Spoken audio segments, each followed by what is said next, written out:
It's Tuesday, November 6th, and I'm your host, Paula Hersey. On today's show, it's time to check in with Chief Sonneman. We take a trip out to the Osterville Library. We get our Shakespeare on at Sturgis Charter School and meet some very happy dogs at the new Barnstable Dog Park. Let's start with some news you can use. The town of Barnstable is ready for Election Day. Please exercise your civic duty and vote. All precincts are open from 7 a.m. till 8 p.m. today. Early voting and absentee ballots will be tabulated with their precincts today.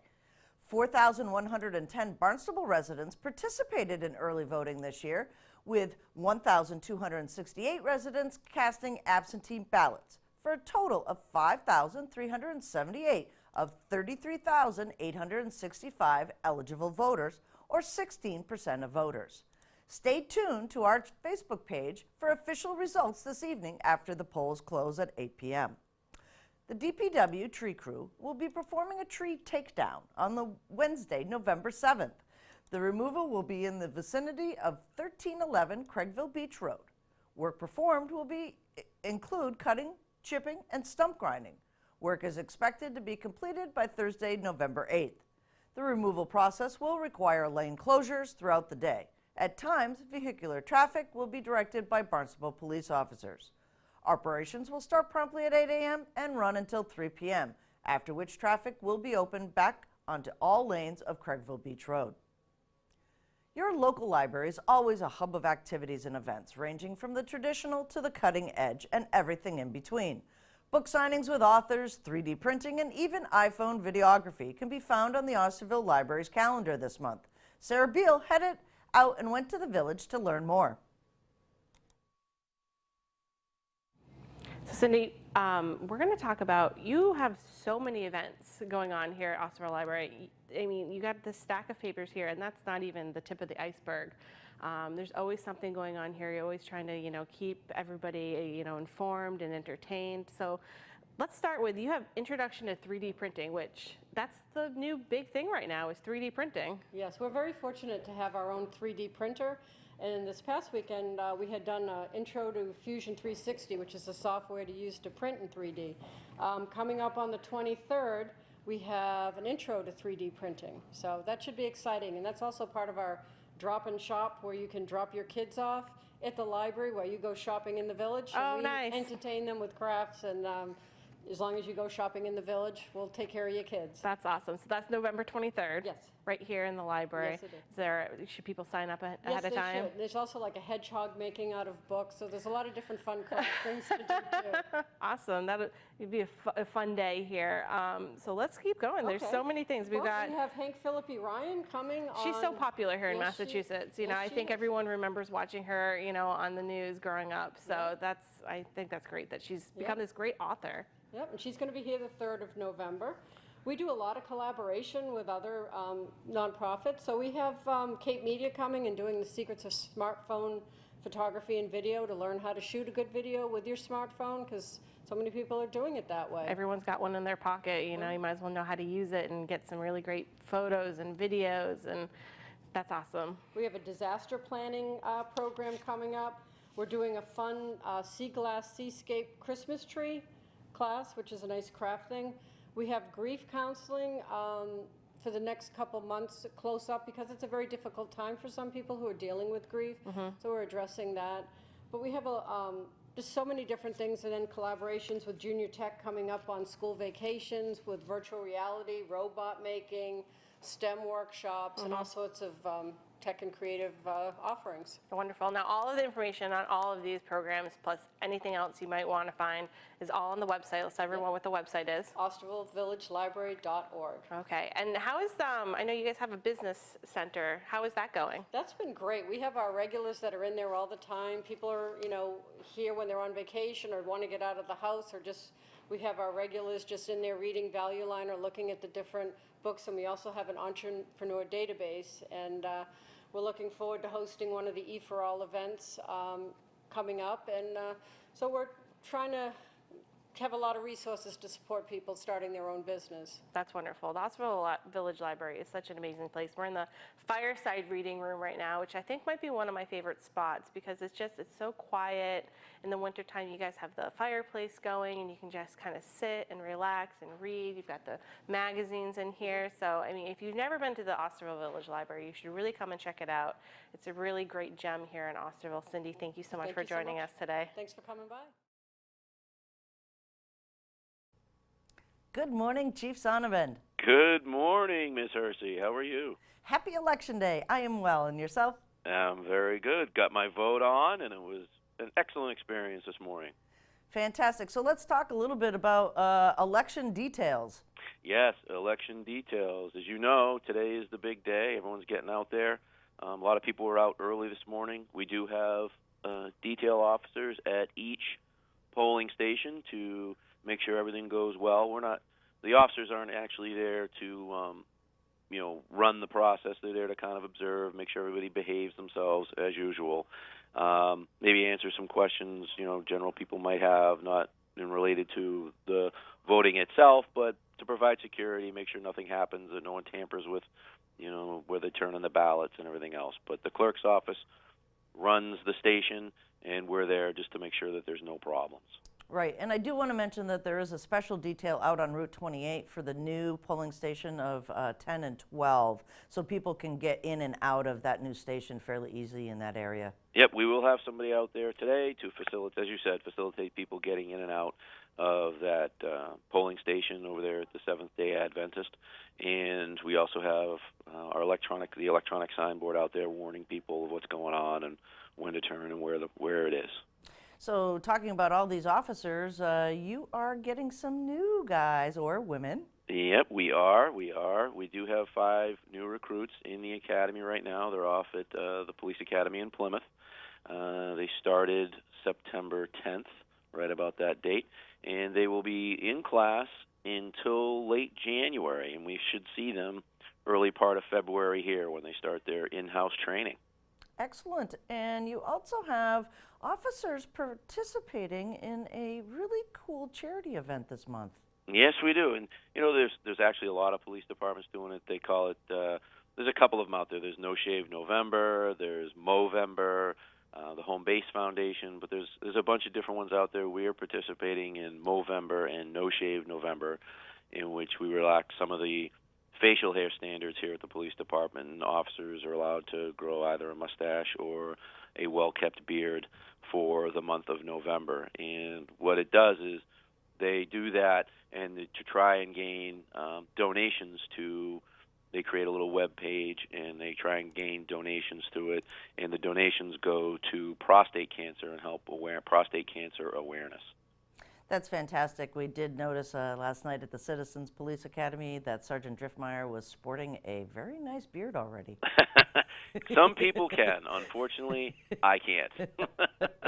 I should not participate in these things because it doesn't look good. It doesn't look good. No, it doesn't look good. And then the last thing this morning, Veterans Day is coming up on Sunday, and yes, ma'am. The town of Barnstable has several things planned, but one of them is a parade on Main Street. Yep, there will be the parade on Main Street around 10 o'clock in the morning. Just be aware that there will be a road closure there to allow.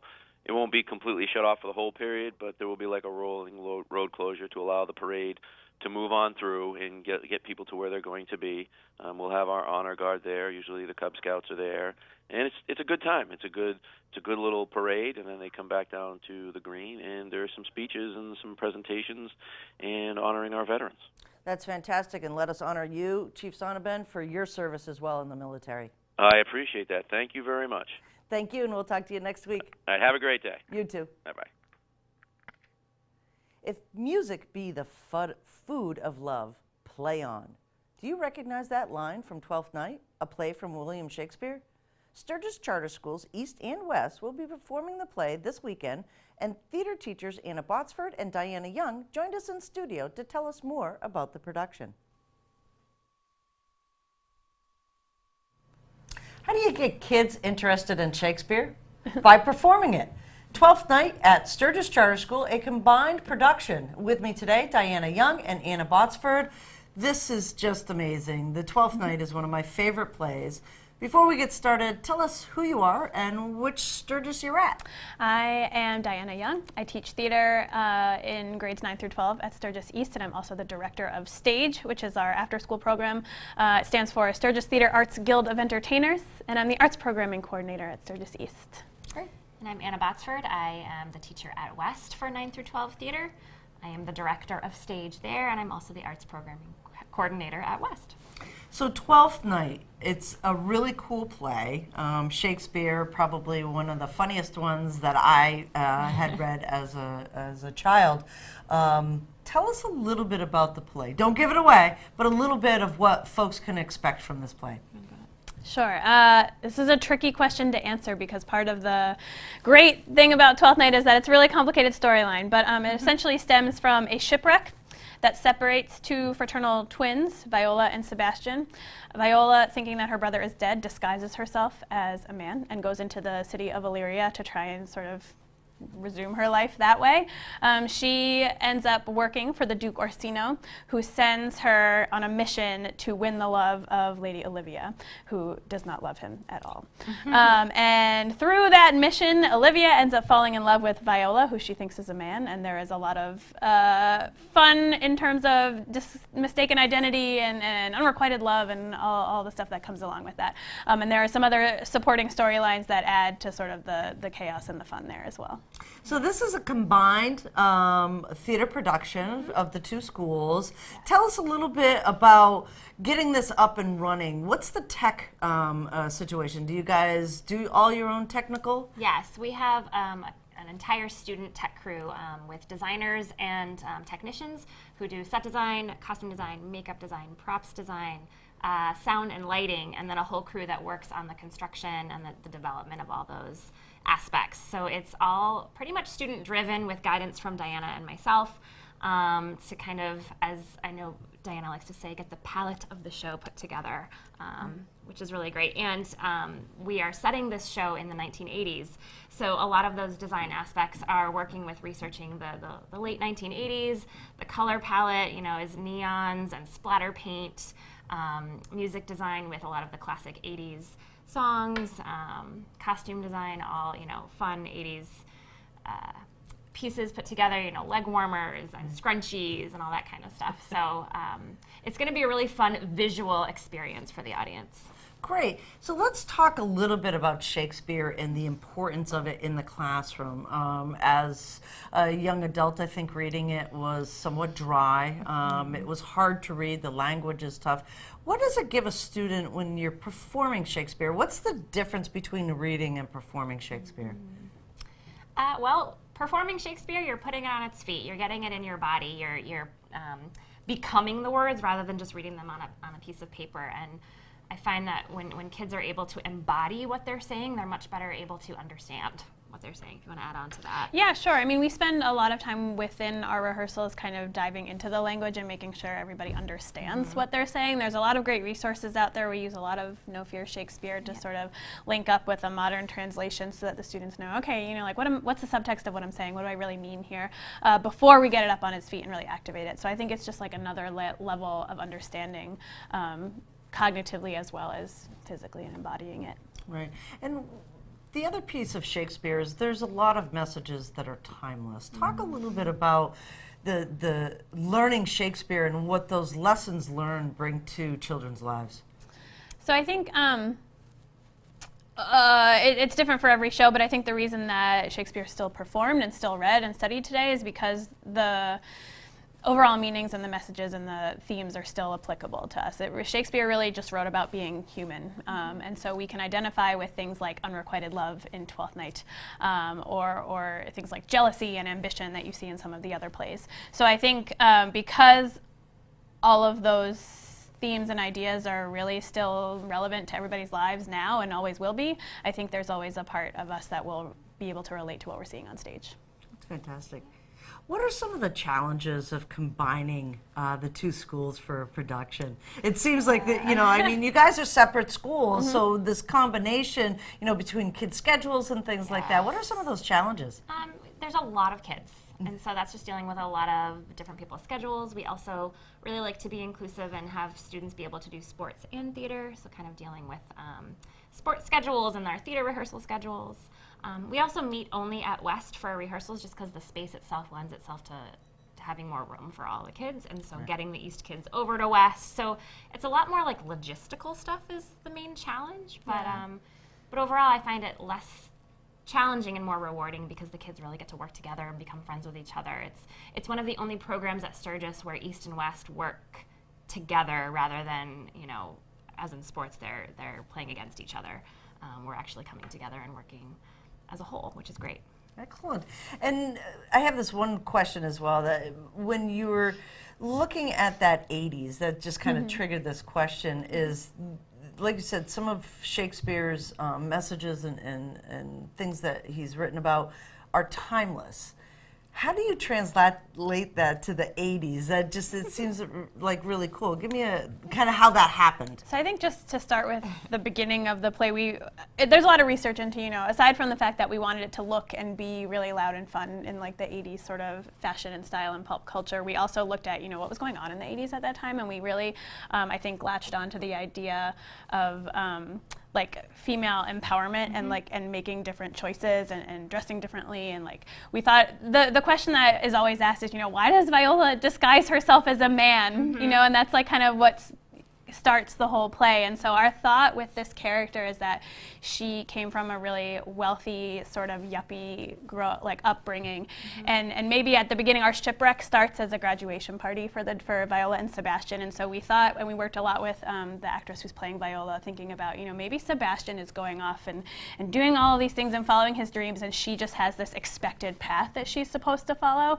but because this event has happened, she gets another chance to like forge her own path. And so we kind of latched onto that in like terms experimentation with identity. Was a lot of what was going on with the young people in the 80s, and so we were sort of playing with how do you experiment with your identity in different ways. So that's a connection. great way to look at that. I hadn't even, you know, when you started to explain, I says that's fantastic. I love it. So tell us, when can we see this? Yeah, you can see this show at the Cape Cod Community College Tilden Arts Center on November 9th, 10th, and 11th. On the Friday and Saturday, there is a 7 o'clock show, and on the Saturday and Sunday, there's a 2 o'clock show. Wow, that's a lot of performances. Yeah. Are the kids ready? They are. I think they are. Yeah. Next week is going to be really important for us to put it all together, but we're they're in a in good good place. shape. Excellent. Anything else you want folks to know about the play or Sturgis? If you want tickets to see the play, you just show up at the door on the day of the performance. So it is $5 for students of any school and $10 for general admission. Fantastic. Thanks so much. Thank you. Did you know dogs could smile? All the dogs we met at the ribbon cutting for Barnstable's first dog park in Hyannis had an ear to furry ear grins, and the Zoomies last week. And all their humans had smiles too.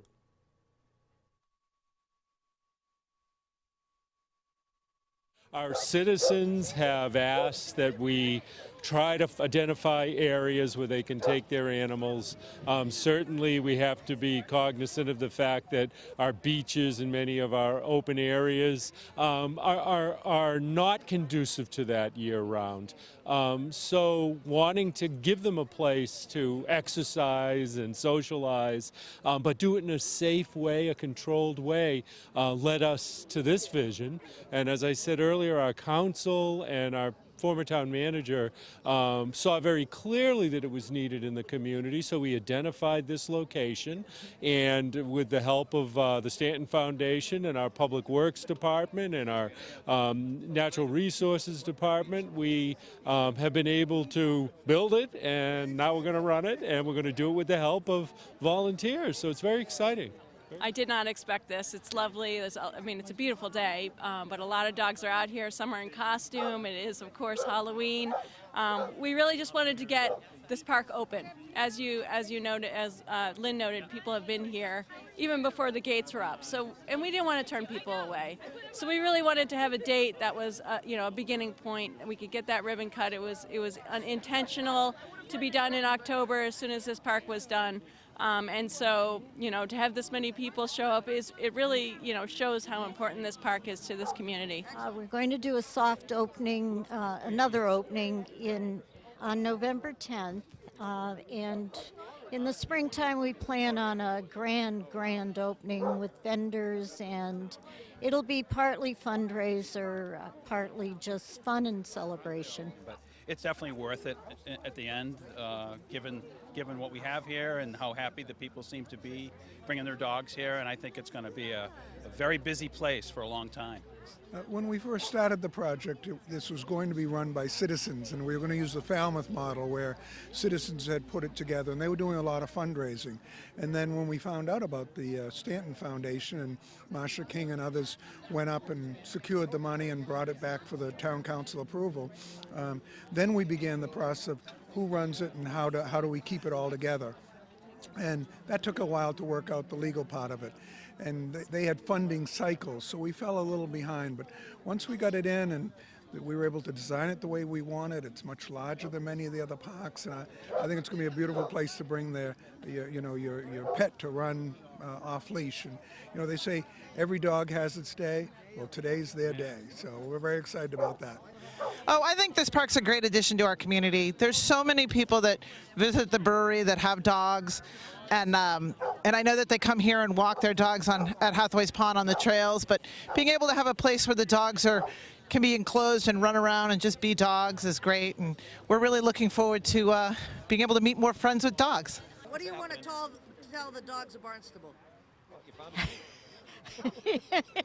If you build it, they will come. It's been busy.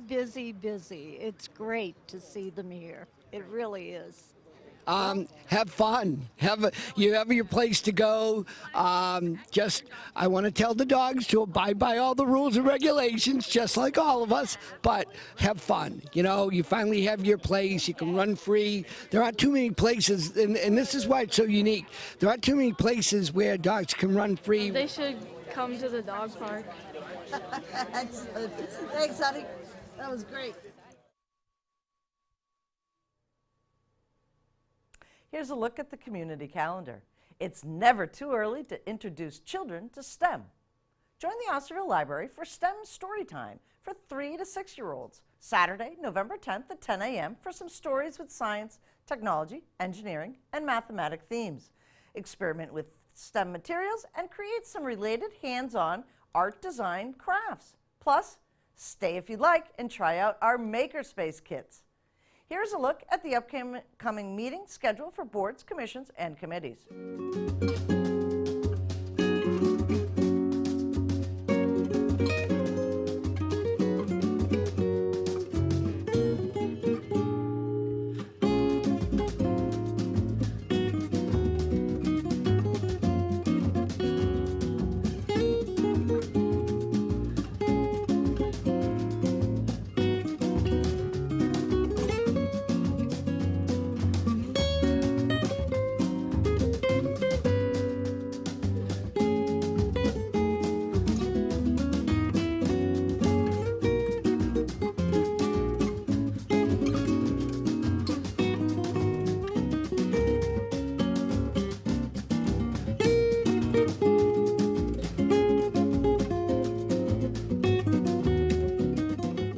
Comments, suggestions, accolades?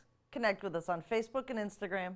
Email us or send us an old-fashioned note by carrier pigeon. Channel 18 works for you. I'm Paula Hersey, and thank you for watching Barnstable Today.